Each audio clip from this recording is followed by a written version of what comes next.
Hello, everyone. Good afternoon, good evening, depending on where you're watching.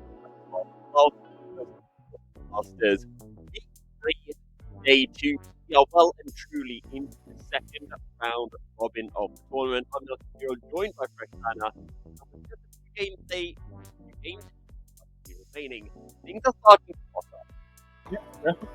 All the last possible playoffs chances are on the line, and of course just 3 teams will do it to get into the big playoffs. Of course 2 will play relegation, but those are the not so big playoffs, you could say. And of course place number 4 will just stick in the league, and teams just have 4 more match days, so it's important to now get some important wins to hopefully secure the place you wanted.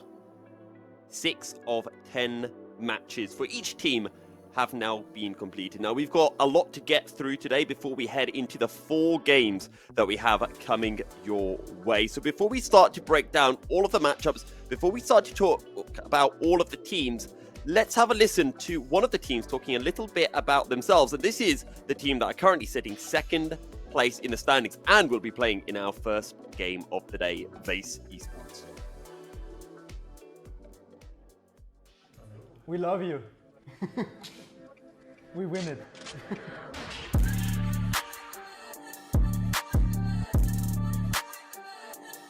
My name is Vasilis. My in-game name is Vasil. I'm 22 and I'm from Greece. Yeah, my name is Roan de Wilde. My in-game name is Thunderjordel. I live in Belgium and I'm 21 years old. My name is Luca. My in-game name is Apai. I'm 21 years old and I live in Germany. My name is Nico. I'm 22 years old and I'm from Germany. My in-game name is KCS King. My friend asked me, like Mace, the ADC of our team, asked me, and firstly he said it's just a tournament.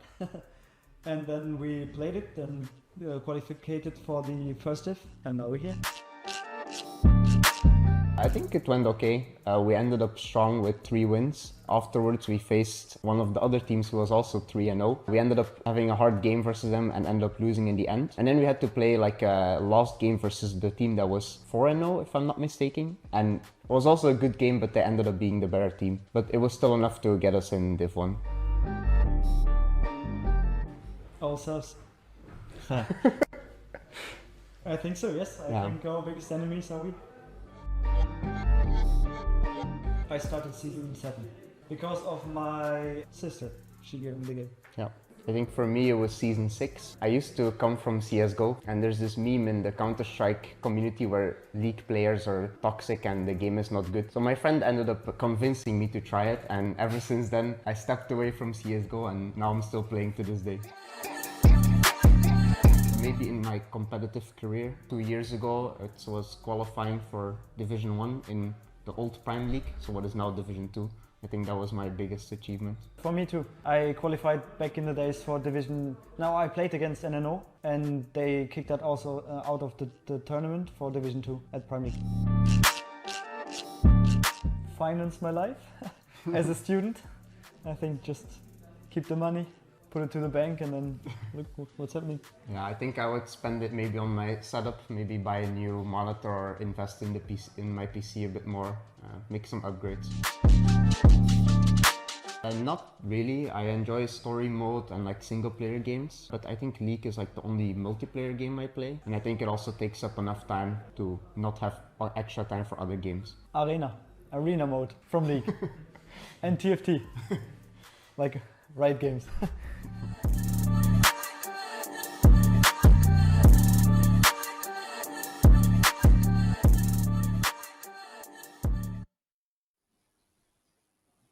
The big thing that I took away from that interview was Vase Esports saying, we are only scared of ourselves. And to be fair, they're not far wrong, because they have only lost 1 game in their 6 games so far this split, and that was against Royal Family, who topped the table and who Vase Esports will be playing against in our first game of the day.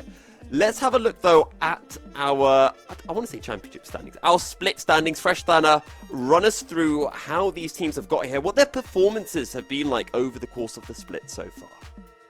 Of course. The standings are Royal Fam on 1 Waste Esports, of course, are on place number 2. Snooze, Stabil, Red Lions, and Hitmonlee. And especially Red Lion, kind of a big surprise for me because they won the match against Snooze, and then I thought, oh man, maybe they will do the big run up to the ladder, and then they just lost everything from there.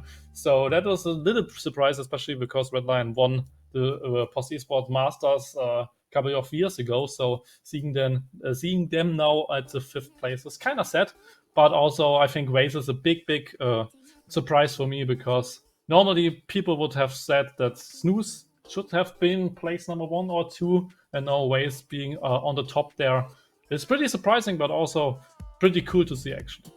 Yeah, let's not forget as well, for those people who are new to the tournament, Snooze Esports in the qualifiers absolutely dominated. They beat everyone, they looked untouchable, but then come the start of Post Esports Masters, they did struggle just a tiny bit. Since the first couple of weeks though, they have been able to pick up their pace, start to look a lot better, and now they found themselves climbing up the rankings. They're now into 3rd place, and now maybe we could even see them hunt down Vase Esports.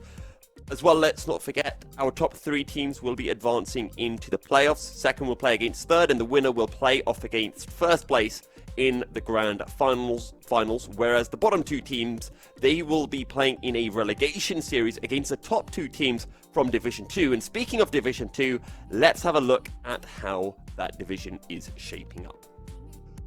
Yeah, the standings starts with the Rift Riders, of course. They are undefeated yet. The Epic Scatter, the pros on place number 2, rely on with a good performance recently. Then Onions, Des, Ombres, Esports, Nocturnal, and Revolte. And if you want to check out those games, actually, Nocturnal Esports usually does a broadcast for themselves, for the whole league and for the whole group. So if you want to check those games out, just follow Nocturnal for the broadcast there. And especially Rift Riders, undefeated yet, they look pretty decent and maybe even get the chance to then get to Division 1 if they win the relegation system. So that's definitely a hype match coming in a couple of months. We can ride the Rift Riders hype train, but it is looking very close in Division 2 with about 4 teams separated by around 1 point, albeit there are games in hand, most notably for Rift Riders at the top of the standings. But I did mention earlier on that we have got 4 games coming everyone's way today. So let's run through our schedule. We will be starting with what I think is the game of the day, maybe even game of the week. Royal Family Esports against Face Esports, first against second. 2 teams that have only dropped a single game over the course of this split banner, and that game was on day 1 of the tournament when Vase Esports lost to Royal Family. Yeah, now they have the rematch, which is definitely really interesting. But also that could be the big day for Stabil to get into playoffs, because they, of course, have the chance to win 2 games today, and they probably want that Red Lions wins against Snooze, because Snooze at the moment is on place number 3 and Stabil lost against Snooze. So if Snooze today loses and Stabil wins some games, then they could maybe get onto place number 3 again. So I think that could be the biggest day for Stabil yet. And again, it's such an important day, not only for Stabil, but for Vase Esports, because if Vase Esports win both of their games, they pretty much lock themselves into playoffs. And for Stabil, if they can win that first game, again, they're playing against Hitmonlee, who are towards the bottom end of the standings. If they can use that game to build themselves up some momentum, and let's say Vase Esports have a struggling opening game against Royal Family, they're a little bit tilted, you can catch Vase Esports when maybe they're not in the best frame of mind and use that just to get that extra win, which is going to be so important for Stabil as they challenge off against Snooze Esports in this battle for the final playoff spot of 3rd position. Yeah, and it will be really interesting to see if Red Lions can just repeat their victory against Snooze. I think this time Snooze is not playing with a substitute, or at least not with support substitute. I need to double check that. But because last time they played with Healer in the support position, not with Yatun, so maybe now with another support, with maybe a more vocal support, with the new shot caller, I don't know, they can maybe tackle Red Lions now and do not get beaten again. Now, I have been told that we're almost ready to get into our first game of the day, but before we do that, let's have a look at our rosters for both Royal Family and for FaZe Esports. This is for our first game of the day. And just hype for us, Fresh Spanner. Who are the players that we should be really looking for out of these top 2 teams in the league? I think you can look for everybody on Royal Fam. They are a pretty strong team, and every part of them does a great job at the moment. I really like Axo on the top lane with unique picks, with the Darius, with Narsus and stuff. So Axo definitely a player to watch. But I think especially the bot lane with Dan on Shungram plays really, really well. I think Din Foxy still has maybe the best KDA in our whole league, so he is a great jungler. And of course, Spunky there with his Cassiopeia, for example, with the Aurelia. It's just a unique player of its own. So definitely, I think the whole group as a squad is really cool to watch, and especially with today's match against Waze.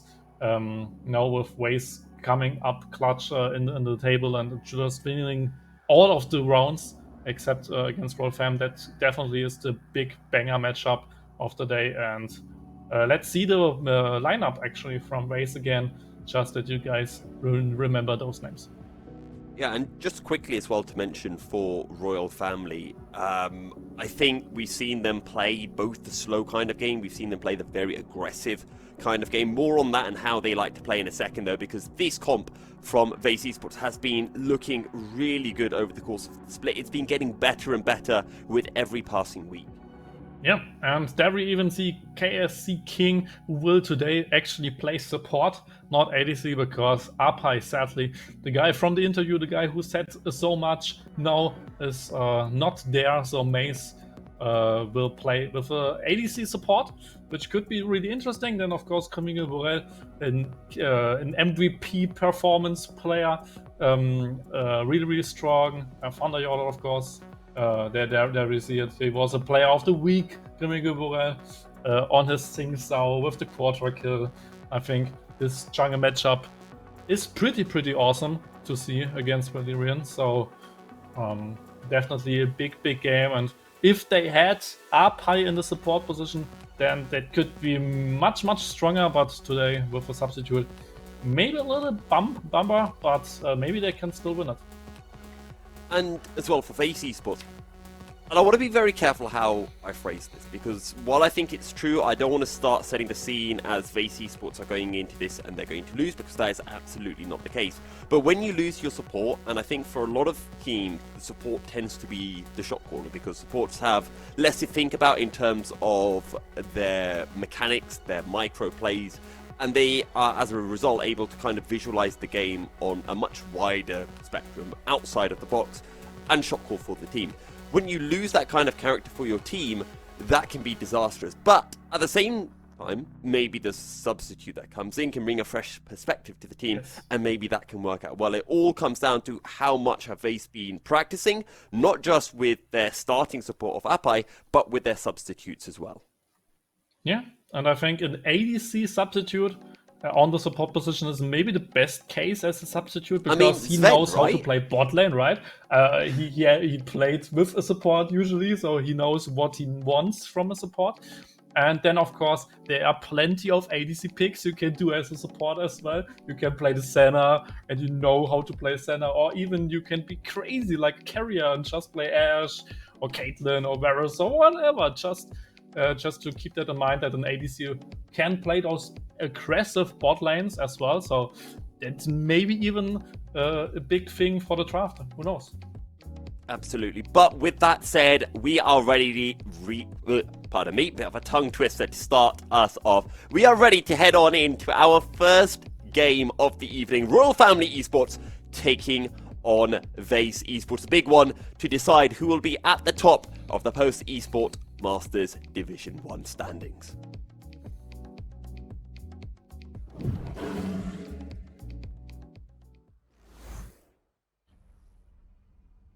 On to the Rift we go, Thana, and we've got our comps shown for us as well. I thought it was going to be Royal Family that were a little bit more stylish with their picks. But actually, it's Face Esports who really stand out to me, seeing Vashel locking in that Yasuo in the mid lane. In fact, even against the Akali, this looks like a really feisty mid lane matchup. Yeah, definitely. And Vashel normally is this Tristana mid lane player, so those AD mid lane picks, he is definitely comfort on. And I really like that, especially I think this matchup is definitely a skill matchup. We saw it with, I think, Broken Plate playing it against Miran in the top lane from Koi, and he smashed this matchup on the Yasuo. So maybe we see the same from Vashel. Just to go quickly through the draft because we didn't see it. I just want to mention the draft order for you guys. It was Varus first pick into Maokai Talia, into Braum and Viego, into Ashe. That was the first rotation, and then Yasuo Blind into Akali. So it was actually Yasuo Blind pick, and then Akali thought, yeah, that's a good matchup. Into Zed Blind pick with Poppy as the last pick for Waze. And I especially like the Poppy against the Akali, so for a little bit more appeal, of course. In the Zed matchup, it's not like the usual counter, you could say, but she can play it. But it's one of the more tougher matchups. I would call it as a Poppy OTP. I think Face Esports, they've realized after week 2, realizing that you are a Poppy enthusiast, they realize that they get the Poppy buff, they get the fresh Thana buff. Yeah. If they lock in Poppy, they're going for it again, as the mid laners are really duking it out, and Vashel certainly comes out on top in that trade. Yeah, that's the lethal tempo Yasuo level 1 power spike. Usually you want to avoid those level 1 trades against Yone, against Yasuo, just because with lethal tempo they have plenty of damage. But I guess with the minion wave, this trade was kinda even, so in the end it was fine for both sides. But there you could see at least the strength of Yasuo in the early game. Yeah, and it's been a very good start for Ruku so far. Up in CS, massively up in CS against Vashel. As Shinrin just getting a bit of a deep vision down to catch out Grimige Borel once he makes his way to his spot side camps. Let's not forget as well, the jungler for the side of AC Sports was our player of the week in week 2. A fantastic jungler in the split, and going to need to really dig deep to come out on top against Molac Supremacy. Yeah. And that's a tough thing, because Mordek Supremacy, or known as Valerian, is such a strong jungler. Like I said, he was the leading KDA player, and that's not a bad thing. I don't want to blame him as a KDA player, but he has just the best KDA, at least last week. So is he going to flash for this? Well, he wants he's just to going to come over the wall. There is priority for Royal Family. Smited and secured by Grimige Borel. Yeah, he has now 2 camps lead actually, because Valerian looked for this invade, so he did not too many camps, he skipped 2. Well, Ruku taking a tower shot as he tries to trade onto Vashel, but so far it seemed very tentative. Both sides just having a little feel, searching for a potential play, but nothing that has been too committal, nothing that has really forced an all-in. And we're seeing now Valerian, or Molac Supremacy, making his way to his own camps, just to pick up some of that farm, some of that CS that he missed out on early. And I mean, last week we saw a pretty aggressive Poppy actually with Eclipse into what was it called, into Frimble Winter, and then just some other shielding stuff in the team with a Karma and stuff. But this time he maybe wants to build a little bit more tanky, because he is the big front line for his team. He has Yasuo Ashe, so plenty of damage anyway. Oh, Borel's been spotted now. Axo Bad Boy on the run. He's knocked into a wall. The flash was up, but Bad Boy dies nonetheless. Face Esports get first blood. Yeah, it's such a cool combo with both champions that you can just dash someone through the stones, and he will get stunned because he's dashing through the stones, right? And you're knocked into a wall as well. Yeah, and I think...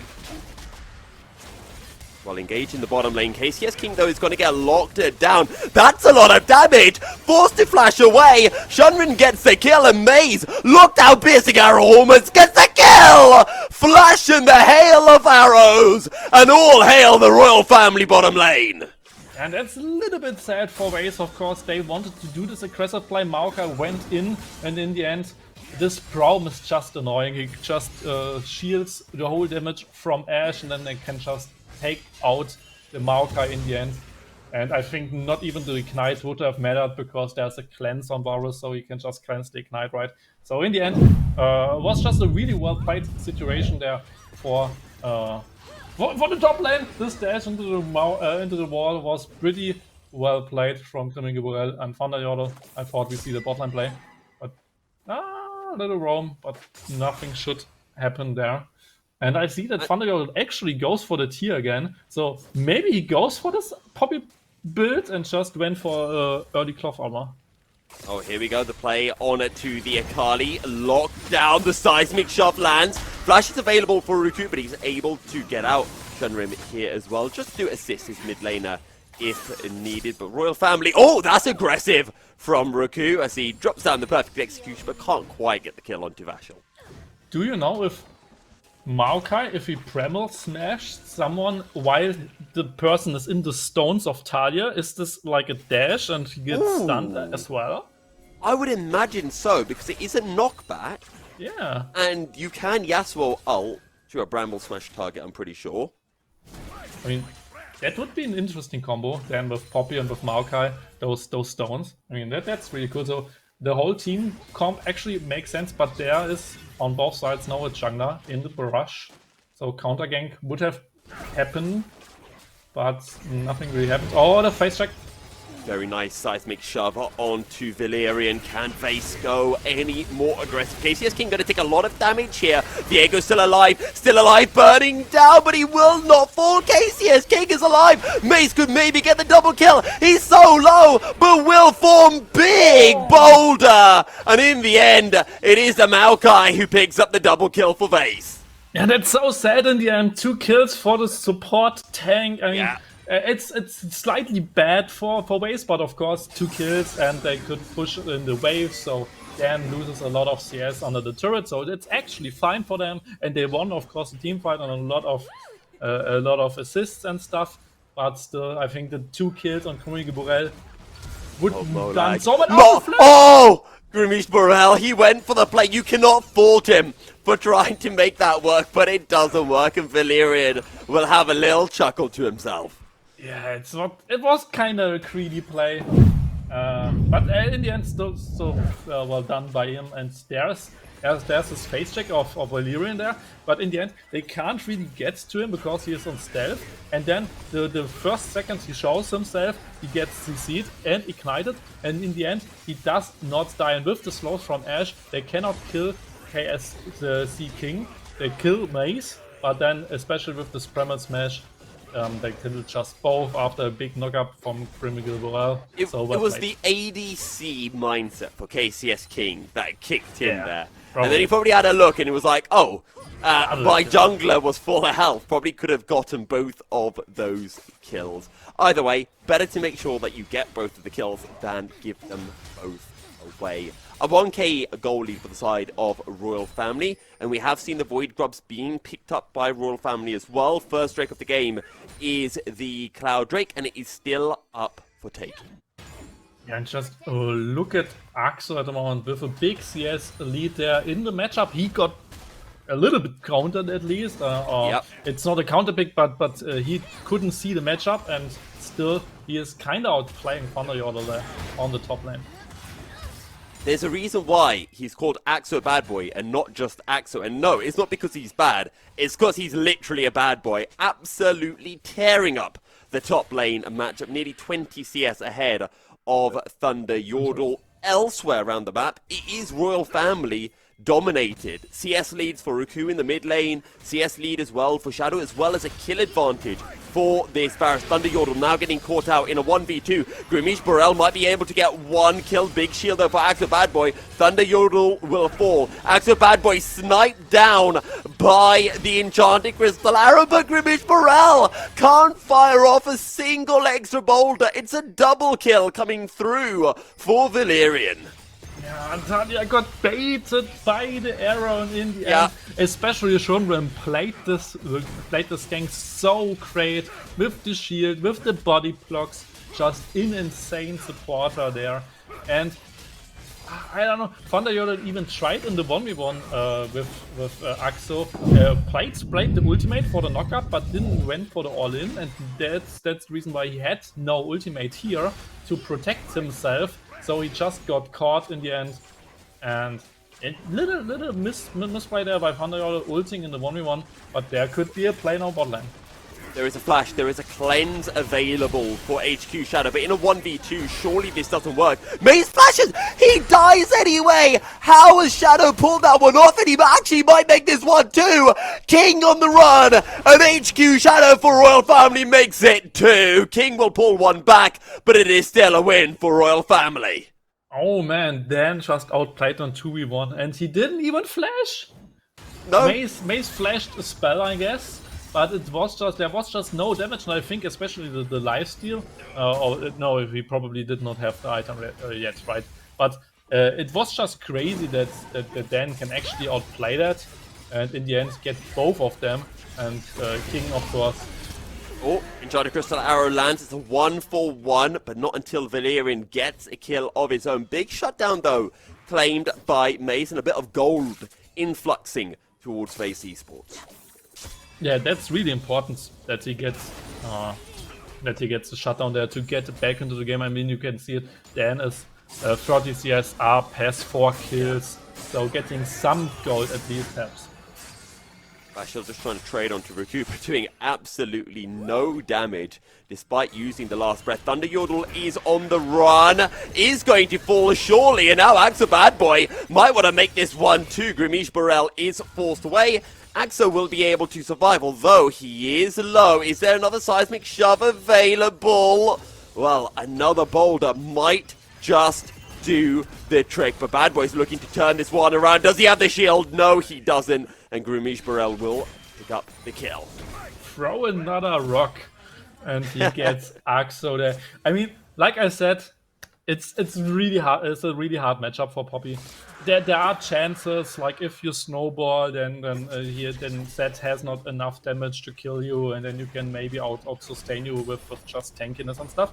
But especially if he gets ahead and he had the CS lead and he had the kill, so it's really a tough matchup, so to say.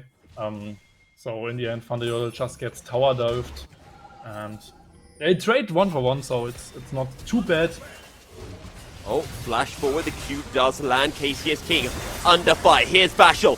One kill going the way of FaZe Esports. Can they get more? Enchanted Crystal Arrow lands. It's a double kill. Is this the turnaround that FaZe Esports need? Raku will get one. What can the Akali do? Grimish makes it a triple kill. Now looking for the Quadra. Flash over the wall, but the arrows are raining down. 4 kills for FaZe Esports and a Quadra kill for our Week 2 MVP.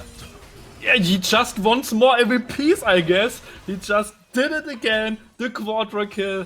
Oh, what a player that Kringle really wants to win against Royal Fam right there.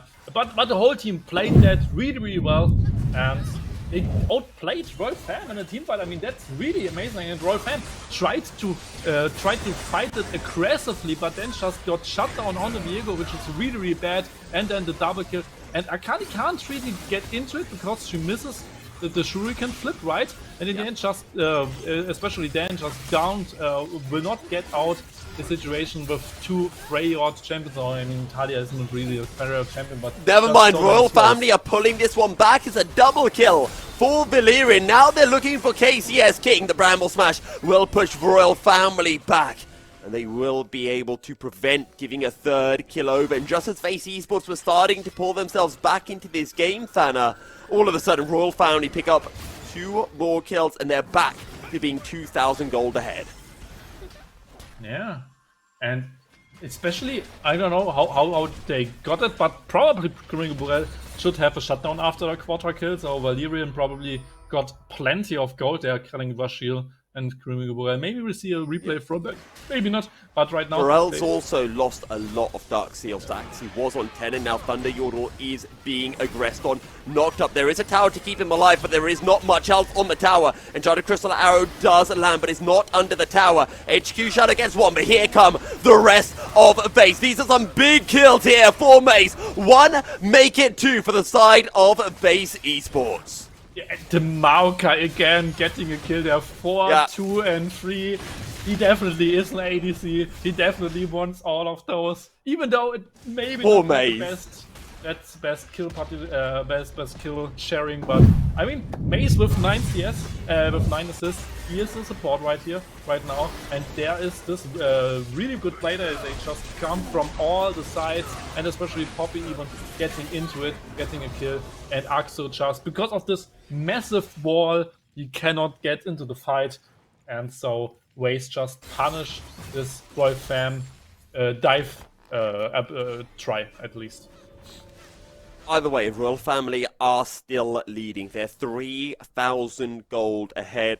Yes. And we're only 16 minutes into this game. There's a lot of gold on Valerian, on his Viego, on Shadow, on this Varus as well. 2 of the carries for Royal Family are significantly ahead of their lane counterparts. And it's going to make things very difficult for Base Esports in these team fights.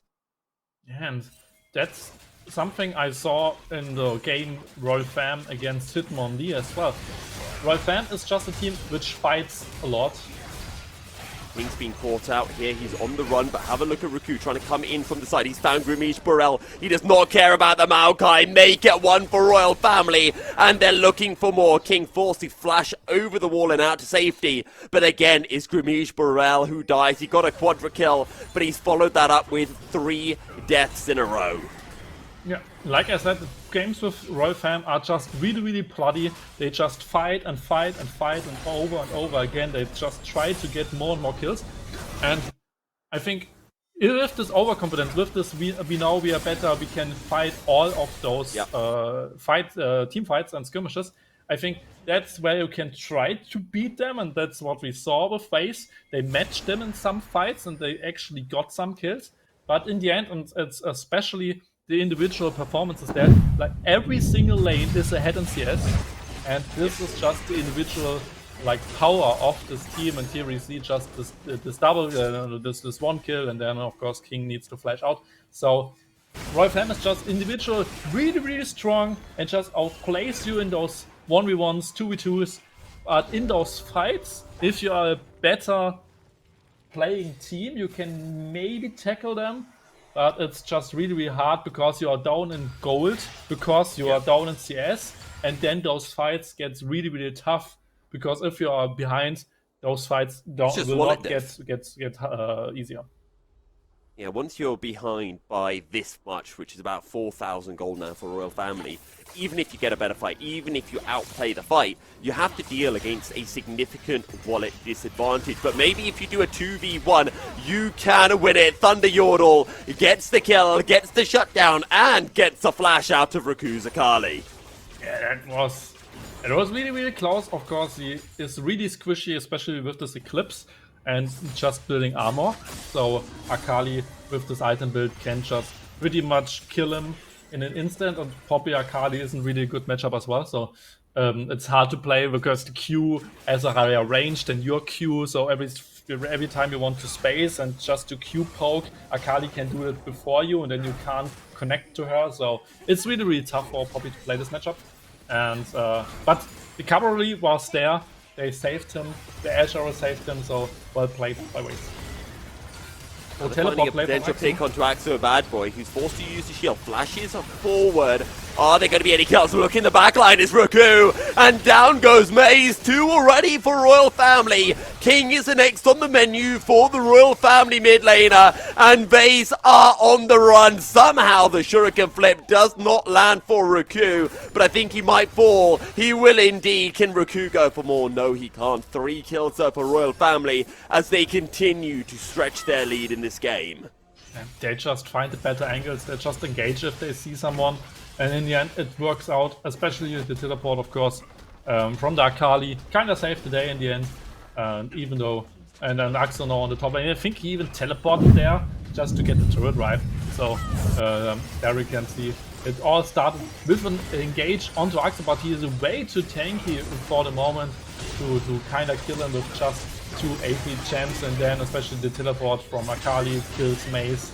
And after that, the team fight is pretty much over. Vashil did not get any knockup from his team to really get into them, but in the end, Yasuo with just one item will not 1v4 the team fight anyway. So Wolfham just with the better fight opportunity, and now with a much bigger lead now. It's 6k gold right now. It's looking very good for Royal Family. And let's not forget, if Royal Family win this game, they will guarantee themselves a spot in playoffs. They will be 7-0. It is mathematically impossible for 3 other teams to beat them. As it currently is, there is a possibility that they fall outside of the top 3 if all of the other results go against their way, and Royal Family lose all of the remaining games as well. But for now, Royal Family are not looking like slowing down in their domination of the Post Esports Masters top division. And now they're looking towards the Baron Nashor. What can Vase Esports do in response? Pretty much nothing. They need to face check here, and in the end, it's really hard because you need to face check into the Varus ultimate, for example, into the Braum ultimate, or the wall, the Pterodactyl. Not going to go over the wall though is Grimisha Borrell. The Baron is low. Is it stolen? No, it's not. What can Bad Boy do? That's a lot of damage. The Haymaker shreds through the members of Vase Esports, and Royal Family will decimate Vase. They look towards Maze, who's able to take the blast cone out to safety, but he is the only member standing for an absolutely decimated squad. I like to try. They actually jumped in with 4 people or something. I don't know how that happened, but they tried their best to steal it. They tried their best They did. to get at least maybe some kills there, but in the end it was just too much damage there from Royal Fam, especially this Haymaker in the end. Axel just cracked them, and now the base is in shambles. They get 2 inhibitors probably here, but Vase, no, they defend actually one of them. Who said that Royal Family are too aggressive? Vashil, though, wants to find his play. He gets the lockup. He gets the last breath. Will it be enough? Seismic Shove comes through. Grimish is down. Grimish is dead. The members of Royal Family are low. But look at Molak's supremacy. Trying his damnness in the backline, but in a 1v3 will fall. It is 3 shutdowns to Vase Esports, but make no mistake, Royal Family still control this game. I mean, at least it's a 3-4-2, right? And now maybe Vase can go to the Dragon to get a little bit more scaling in. But let's see how the Baron play actually went. There was no opportunity with the blast count, so I don't know how they all jumped in, or probably they tried their best. And it's especially with the teleport play with Is that a the face Stadia. breaker? Yeah, and they tried to ult out someone, I don't know. Yeah, it's actually the jungler, so how did they secure it? I don't know. I don't know how Royal Fam got it when Valerian is out of the pit, but they got it in the end. Well, right now it's Axel Bad Boy who has got Vashil. Down goes the mid laner for a Vase. King will pull one back. Again, it is the support of Vase Esports. It keeps on finding these kills, and Vase want to contest this Drake. Axel Bad Boy is low, so is Shunrim, but here is the Viega. Valerian shows up, and Vase Esports will turn their tails and flee. Drake number 3 secured for your top and undefeated team in the split. Yeah, it was a 1-for-1 trade, so kinda worth it, but of course I lost the trade for that. And now the base defense needs to stand. They try to defend this tier 2 turret, but I don't know if that is even possible for them. They're looking for the play, they're looking for Thunder Yordle. The face breaker will not land. The tower's gone. Oh my god! The piercing arrow destroys the tank of Vase Esports. Yeah, it's not really a tank. Look at those items. He is pretty squishy Hey, actually. there's a Thimble Winter there. Yeah, it's just some health, right? But yeah, it's a full tank, of course. But I mean, it's a free item Varus, right? It just pierces through them, and it was insane. And probably some stacks as well, and then the activated W for the extra burst, and that's just sometimes enough. And there's a Crystal Arrow. Giant Crystal Arrow lands, but can Base Esports follow on this play? They get the Tornado, they get the last breath. Will they get Axo? Bad boy, they will indeed. Shutdown secured by Mace, but that is all. And again, Vase, when they find these fights, whether it's a 1-for-1 or a 1-for-0, there aren't any objectives that they can get afterwards. So it's just a couple of 100 gold going their way, and that is it. Royal Family still lead this game by 8,000 gold. And the gold lead just increases every single minute. And you see that there are just plenty of problems for ways to solve. We can just quickly watch over the total gold. I think the closest one is Scrimmiga Burrell, who is close to Revelio, but every other lane is just really far behind in gold. How is King behind? He's got like 5 kills. 5? How? Yeah, probably because of turret money, right? And I mean 18 assists, that's maybe a little bit as well. So yeah, but that's crazy, even though he got so much. Well, at least somehow in game. Getting a little bit caught out here as Royal Family just step into Vase Esports, trying to get down some deep vision. But for now, Vase Esports, they've lost an inhibitor. They've been able to get a bit of extra gold. That has helped Maze get that little bit stronger. We're still waiting for Vashel to get stronger on this Yasuo. We can visualize that point, can't we, Thana, where if Vase get given enough time, if this Ashe and Yasuo and even Talia are allowed to scale, they can really do some work. The issue is, they don't have that time. Yeah, and I mean, we saw glimpses of that, right? They won some team fights. So I think in the perfect scenario, maybe even with a 3 or 4 man ultimate from Yasuo, there could be a lot of potential. I mean, they can always just look for winning fights with Ashe Arrow, with Maoka ult, so they just have plenty of engage range to try something. And especially, I believe that if they get a good Talia split with the ultimate, like Axo can only flash over the wall, Varus can only flash over the wall, so if they can just split up this team in a team fight, they might just win it in with more members, and after that they can maybe snowball it. So there are definitely some ways to still win for Vase. There is still hope.